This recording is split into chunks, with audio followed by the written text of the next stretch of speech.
Chapter 157, The Trial of Catherine Wilmot. The March sessions at the Central Criminal Court commenced upon a Monday morning as usual. On the Wednesday, Catherine Wilmot was placed in the dock to take her trial for the murder of Matilda Kenrick. The particulars of the case had produced a great sensation, and the doorkeepers of the gallery of the court reaped a rich harvest by the fees for admission. Catherine was deadly pale, but she had made up her mind to conduct herself with fortitude, and her demeanor was resigned and tranquil.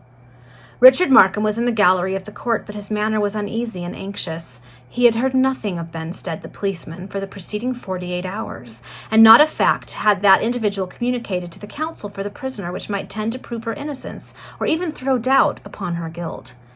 When called upon to answer to the indictment, Catherine pleaded in a firm tone, "Not guilty."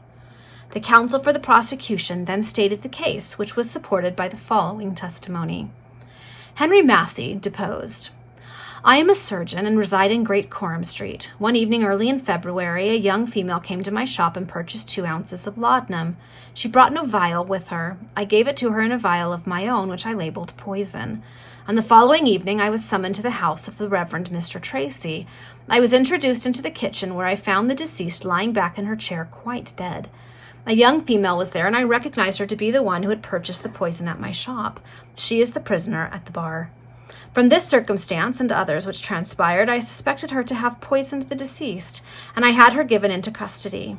The Reverend Mr. Tracy was in the kitchen when I arrived. He was doing all he could to recover the deceased. He was deeply affected. On the following day, I examined the deceased and found that she had died by poison, and that poison was laudanum. I discovered so large a quantity in her by the usual tests that she must have experienced a deep lethargy almost immediately after taking the poison, and could not have lived many minutes. I cannot say that she did not take it voluntarily and with the object of committing suicide. There was nothing upon the table near her, no cup, glass, nor any drinking vessel. The vial produced is the one which I sold the poison. Thomas Parker deposed. I am footman to the Reverend Mr. Tracy. On the morning of the day when the housekeeper was poisoned, I overheard a conversation between her and Catherine Wilmot. The deceased informed Catherine that she must leave the house, but would not assign any reason. The deceased, however, said that she would provide for Catherine at a sister's in the country. Catherine objected to leaving London because her relations lived there. I thought Mrs. Kendrick was jealous of Catherine and wished to get rid of her. I mean that deceased thought that Catherine would perhaps be entrusted to fulfill some of her duties as housekeeper. I came out of the pantry where I was cleaning the plate and observed that I supposed Mrs. Kendrick was jealous of Catherine. The housekeeper cut the matter short by saying that Catherine should leave. Catherine was very miserable all day afterwards. In the evening, my master sent me with a letter to a gentleman at Holloway. When I came back, I found the housekeeper dead. The first witness was there, in the kitchen. So were my master, Catherine, and the groom. I alluded to the conversation which had taken place between the deceased and the prisoner in the morning. The surgeon mentioned about Catherine having bought the laudanum at his house. Catherine seemed very much confused. She was then given into custody. James Martin deposed. I am groom and coachman to the Reverend Mr. Tracy. On the evening in question, I heard screams in the yard. I was in the stable adjoining. There is a communication between the yard of the house and the stable yard. I hastened to the yard of the house where the screams came from. I saw Catherine wringing her hands and crying. I asked her what was the matter. She said, Mrs. Kenrick is dead. I hurried into the kitchen. Almost immediately afterwards, Mr. Tracy came in. He had been alarmed by the screams, too, he said. I found the housekeeper lying forward on the table with her face resting on her arms as if she had fallen asleep. I raised her and laid her back in her chair. She seemed quite dead. Mr. Tracy was greatly affected. Catherine did not offer to help, but withdrew to the farther end of the kitchen. She cried very much. Mr. Tracy sent for a surgeon. When I came back with the first witness, we found Mr. Tracy bathing the deceased's head with vinegar and doing all he could to recover her. Catherine was not assisting him. This witness then confirmed the previous statement relative to the immediate circumstances which led to Catherine's arrest. He concluded his testimony thus. When I first went into the kitchen, there were no cups, nor glasses, nor any drinking vessels on the table. All the tea things had been washed and put into their proper place. The Reverend Reginald Tracy deposed. I received the prisoner into my service through charity. I had no character with her. I had known her before because she had attended the St. David's Sunday schools. I considered her to be a most exemplary young person. I was not aware that Mrs. Kenrick intended to send her away. Mrs. Kenrick had the power, if she chose, to do so, as she managed my household for me. I cannot say that Catherine had done anything to offend Mrs. Kenrick. She had done nothing to offend me. In the evening I was alarmed by screams. I went down into the kitchen and found the housekeeper in the position described by the last witness. I sent him for a surgeon and adopted all the remedies within my reach to recover the housekeeper. I think I had observed that something had been preying upon the mind of the deceased. She had lately been melancholy and abstracted. Cross-examined. I am not aware that Catherine went out on the evening in question. I do not know that she visited her uncle on that evening. I cannot say that she did. She would not have asked me for permission to do so. She would have applied to Mrs. Kenrick. I was unwell all day and did not leave my room until I heard the screams. I was very loath to believe that Catherine could have perpetrated such a deed. I told the surgeon so. A policeman deposed. I was summoned to Mr. Tracy's house on the evening in question. I took the prisoner into custody. When I had conveyed her to the station house, I returned to Mr. Tracy's house. I searched the kitchen. I found the vial produced in the court upon a shelf. It was empty. This testimony closed the case for the prosecution. The general impression which prevailed amongst the auditory was unfavorable to the prisoner. Richard Markham trembled for him. Trembled for her. Still his confidence in her innocence was unshakable. But time wore on. The case was drawing to a close, and not a sign of Morris Benstead. Markham knew not what to think.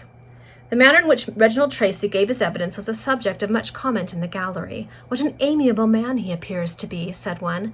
"How he endeavored to create an impression in favor of the prisoner," observed another. "He said that he was loath to believe her guilt," remarked a third, "and considered her to be an exemplary young person." "Hush, hush," said the first speaker, "the case is about to be resumed." This was the fact. The judges, having retired for a few minutes, had now returned to the bench. The counsel for the defense rose. He began by calling upon the jury to dismiss from their minds any prejudice which the statements in the newspapers in connection with the case might have created. He then dissected the evidence for the prosecution. He insisted much upon the importance of the fact that the poison had been purchased the evening before the conversation took place between the deceased and the prisoner, relative to the removal of the latter from the house. His instructions were that the prisoner had purchased that poison by order of the deceased, and, as the prisoner understood at the time, for the use of her master, who had returned home unwell. There was no proof that Catherine had done anything wrong, and that she might have anticipated receiving warning from the housekeeper, and thus have actually contemplated murder when she procured the laudanum. It was stated that there was no cup nor glass upon the table, no drinking vessel in which poison could be traced. The inference thence drawn by the counsel for the prosecution was that the prisoner must have administered the poison, most probably in the deceased's tea, and had then washed the cup. But might not the deceased have taken the poison with the intention of committing suicide by drinking it from the vial which was found upon the shelf? Would not the prisoner have concealed or destroyed the vial had she really administered the poison? The prisoner's account of the case was this. Mrs. Kenrick, of her own accord, had given her permission to visit her friends for an hour on the fatal evening. The prisoner availed herself of this kindness and proceeded to her uncle's residence in St. Giles. He, the counsel, hoped to have been able to prove the important fact of this visit, because it would show that the housekeeper had purposely sent Catherine Wilmot out of the way. But unfortunately the prisoner's uncle had not yet returned to town, and although a letter had been sent to the place whither it was supposed that he had proceeded, at this moment a great bustle was observed in the body of the court, and a man, elbowing his way through the crowd, advanced towards the learned counsel for the defense. Richard's heart leapt within him. At the first glance he recognized in that man his agent, Morris Benstead, dressed in plain clothes. Benstead whispered to the barrister for some minutes, and then handed him a letter, which the learned gentleman perused rapidly. The most breathless suspense prevailed through the court. "My lords," at length exclaimed the barrister, retaining the letter in his hand and addressing the judges, "this case is likely to take a most unexpected turn." "Heaven be thanked," murmured Richard to himself. "The poor creature's innocence will be made apparent. I feel that it will." Meantime, Morris Benstead again forced his way through the crowd and took his stand close by Reginald Tracy.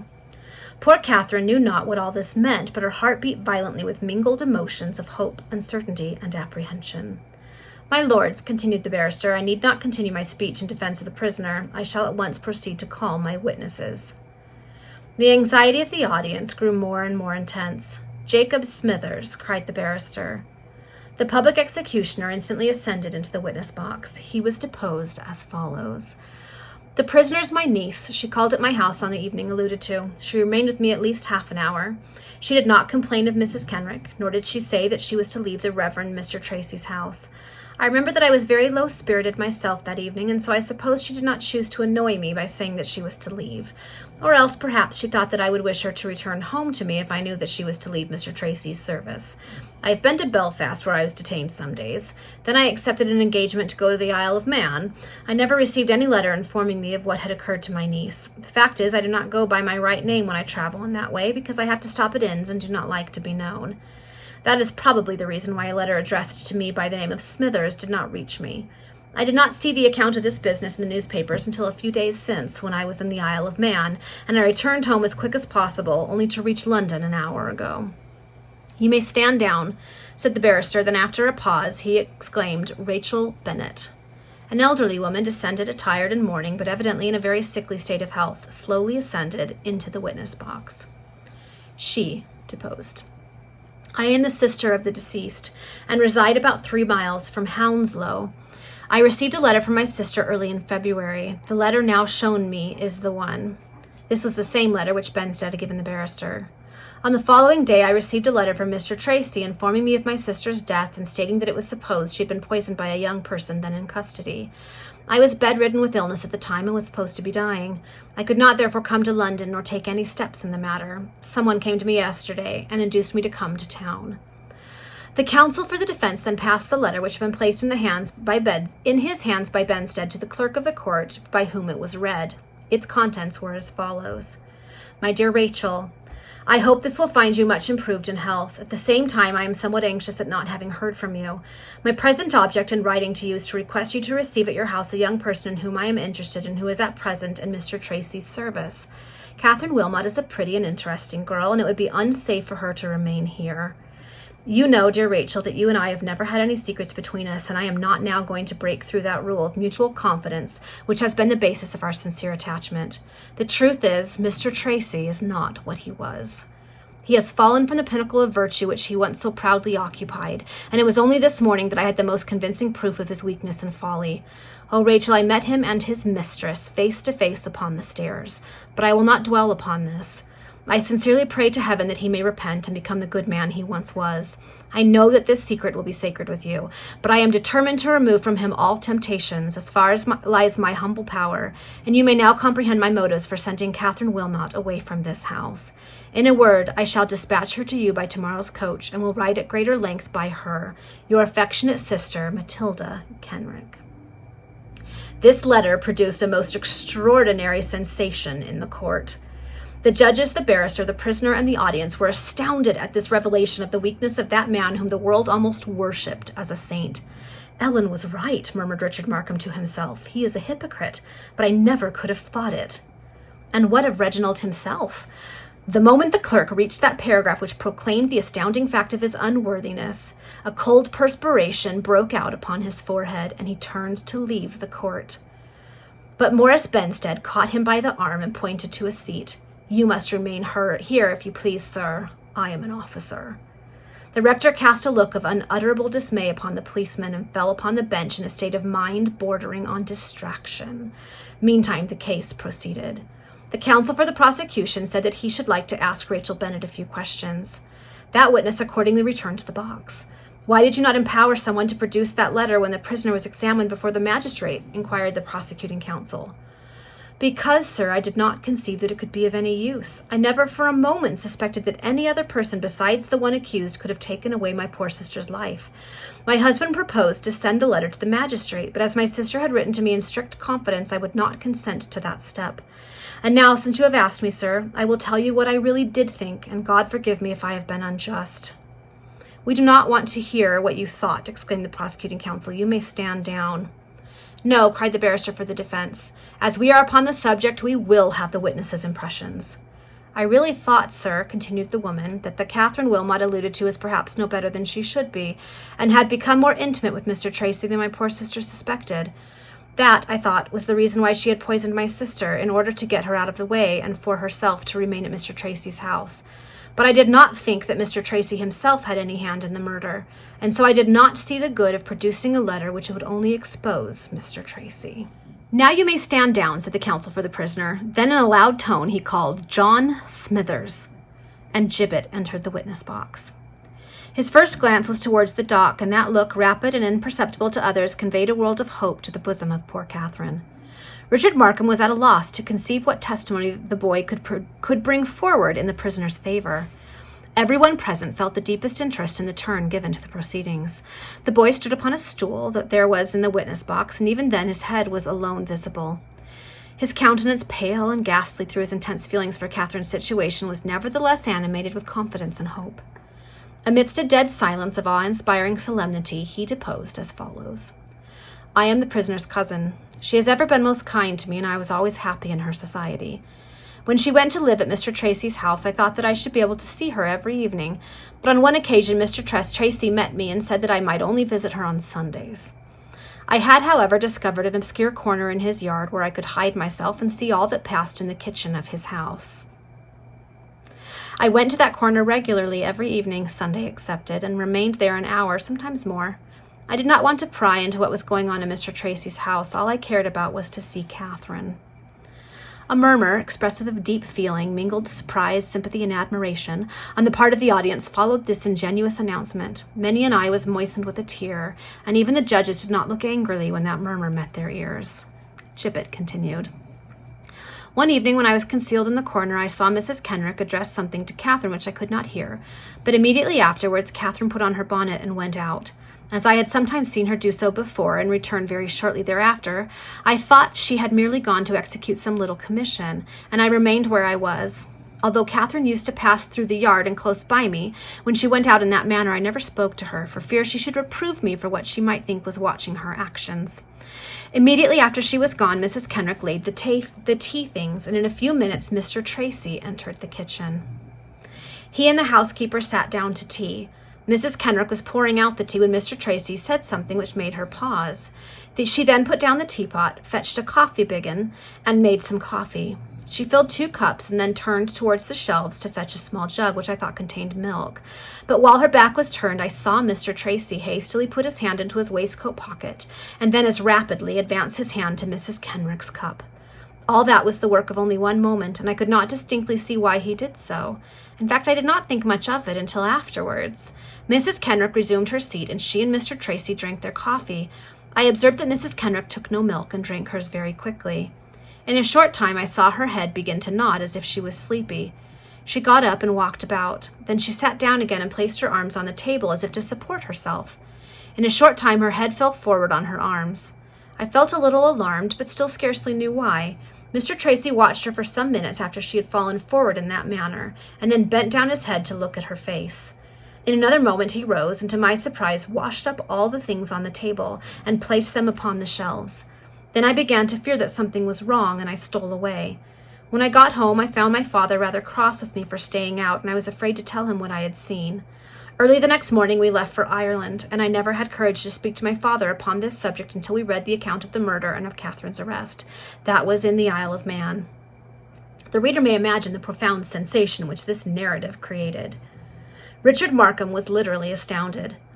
Catherine Wilmot wept abundantly. Reginald Tracy was crushed, as it were, to the very dust by this overwhelming exposure of his guilt. The jury whispered together for a few moments, and the foreman rose and said, "My lords, it is rather as a matter of form than as the result of any deliberation that we pronounce a verdict of not guilty." "The prisoner is discharged," said the senior judge. "It will be the duty of the police to take charge of Reginald Tracy." "I have him in custody, my lord," exclaimed Morris Benstead in a loud tone. Okay, that's the end of the chapter. Yay! She actually was proven innocent. Reginald Tracy has been shown for who and what he is. Woohoo! Okay, that's the end of the chapter. See you for the next one.